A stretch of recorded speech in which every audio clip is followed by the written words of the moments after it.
Hello and welcome back once again future computer institute में ब्रिजेश आप लोग का मोस्ट वेलकम करता हूं। दोस्तों हम वावेल के बारे में पढ़ रहे हैं। आज हम लोग कंसोनेंट वाई के बारे में जानेंगे।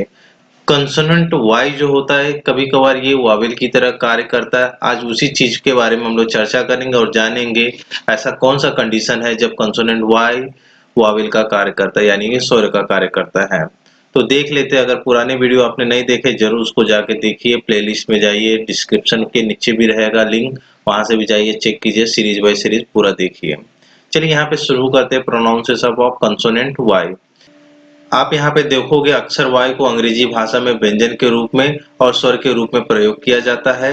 आमतौर पर वाई वाक्य की शुरू में आता है तो यह व्यंजन है, और जब यह किसी शब्द के मध्य या अंत में आता है तो यह एक स्वर का भी कार्य करता है। इसका मतलब यह है कभी भी वाई अगर स्टार्टिंग में आता है तो एक आमतौर पर माना गया है ये व्यंजन होता है, और कभी शब्द के बीच में या नहीं तो लास्ट में हो तो ये स्वर का भी कार्य करता है। आगे देख लेते हैं हम अंग्रेजी में अक्षर वाई स्वर के विभिन्न उच्चारण। जैसे कि अगर इंग्लिश में वाई को क्या क्या पढ़ सकते हैं वो चीज हम लोग जानते हैं। जैसे कि यहाँ पे हम लोग स्वर के बारे में चर्चा कर रहे हैं।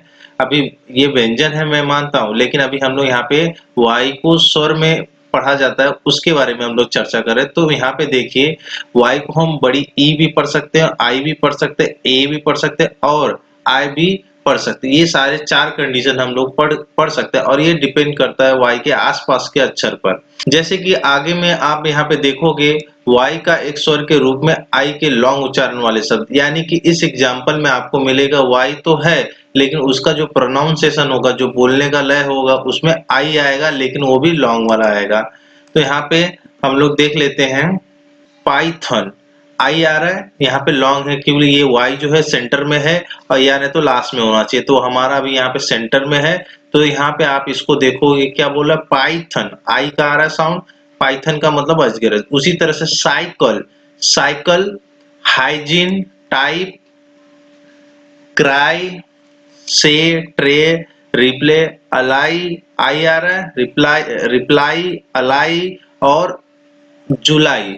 तो इसमें जो हो रहा है वो आई का साउंड आ रहा है। ठीक है, अगला हम लोग देख लेते हैं।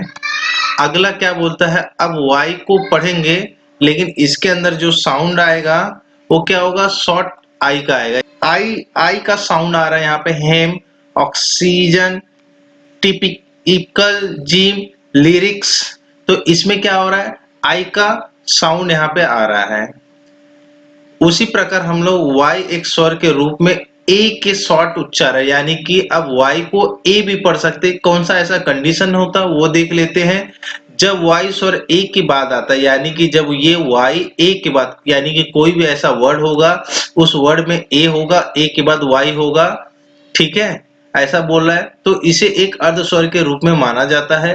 पहला स्वर ए की एक लंबी आवाज है और अर्ध स्वर वाई जुड़ा हुआ है ए से, जिसे जिससे जिससे ए का उच्चारण ए होता है। तो यहाँ पे हम लोग कुछ उदाहरण देख लेते हैं। जैसे यहाँ पे हमने क्या बोला, इसको ए पढ़ेंगे, ए है, वाई है, तो इसमें क्ले, क्ले, हे, रिप्ले, डे, ट्रे, प्ले, में, ऐसे, स्ट्रे, डिस्मे। तो इसमें क्या हो रहा है, ए का प्रोनाउंसिएशन आ रहा है, यानी कि ए का प्रोनाउंसिएशन, ए का प्रोनाउंसिएशन आ रहा है तो ए तो वावेल होता है, यानी कि वाई है शब्द लेकिन इसमें साउंड जो है, जो मुंह से साउंड जो आ रहा है, ए का प्रोनाउंसिएशन आ रहा है, इसीलिए इनको वावेल भी कहा जाता है वाई को। अब इसमें हम लोग देखेंगे वाई का एक स्वर के रूप में ई, यानी कि वाई को ई भी पढ़ सकते हैं, और ई के लॉन्ग ध्वनि हम लोग यहाँ पे देख लेते हैं। तो यहाँ पे आप देखोगे जब हम एक शब्द के अंत में वाई पाते हैं तो यह कभी कभी लंबी ई ध्वनि बनाता है। अच्छा, जैसे कि यहाँ पे क्या बोलता है, लॉन्ग, जैसे कैंडी, लास्ट में वाई है और लेकिन साउंड जो आ रहा है ई का आ रहा है, तो कैंडी, इफिजी, हैवी, ई, मतलब वाई है लेकिन लास्ट में है, इसीलिए इसका जो साउंड आ रहा है ई का साउंड आ रहा है, ये रूल के हिसाब से। Quickly, usually, city, happy, lady, sadly, इस तरह से आप देखोगे तो इसमें जो साउंड आ रहा है ई का साउंड आ रहा है। आशा करता हूं ये आपको कंसोनेंट वाई समझ में आया होगा। कंसोनेंट वाई क्यों इंग्लिश में वावेल की तरह कभी कभार काम करता है, ये आपको बेटर तरीके से समझ में आया होगा। नहीं समझ में आया तो जरूर एक बार देखिए, कुछ डाउट रह जाता है जरूर कमेंट्स कीजिए, और साथ साथ ये वीडियो को लाइक शेयर सब्सक्राइब जरूर कीजिए। मिलता हूं अगले वीडियो के लिए, मिलता हूं अगले वीडियो में, तब तक के लिए थैंक यू, शुक्रिया।